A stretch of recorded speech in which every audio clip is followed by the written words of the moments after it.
શહેરમાં પાણી નહીં મળતા રહીશોએ વિરોધ કર્યો। વડોદરા શહેરમાં પાણી નહીં મળતા રહીશોએ વિરોધ કર્યો। વડોદરાના ઠેકરનાથ સ્મશાન અજબડીના મિલ પાસે હરિકૃપા સોસાયટીમાં છેલ્લા ઘણા સમયથી પીવાનું પાણી ગંદુ આવે છે અને અરજી પણ કરી છતાંય કોઈ નિકાલ નહીં થતા, જેને લઈને વિસ્તારમાં પાણી ગંદુ આવતા લોકોના નાના બાળકો પર બીમાર પડ્યા છે, જ્યારે રહીશોએ આજે માટલા ફોડીને વિરોધ કર્યો હતો। Reporter Rahul Rajput, YNN news, Vadodara.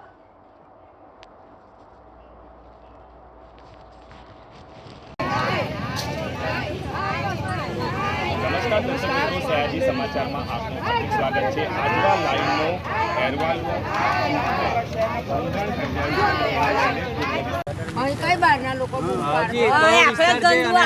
ઠેકેદાર મંદિર પાસે અજબડી મિલ પાસે હરિકૃપા સોસાયટી છે।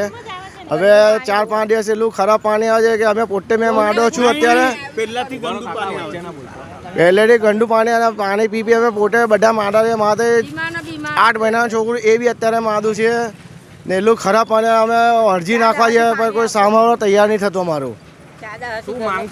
અમારે બધા ચોખ્ખું પાણી અને સારું પ્રેશરથી પાણી અમારે એટલી માંગ છે, બીજું કશું નહીં અમારે। એટલે અત્યારે ગરમી બી એટલી ચાલી રહી છે ને આ ઘરે ઘરે અમારે જગવા મંગાવવા પડે પાણીના, રોજ અમારે 2-3 જગવા મંગાવવા પડે પાણીના। રાજુભાઈ।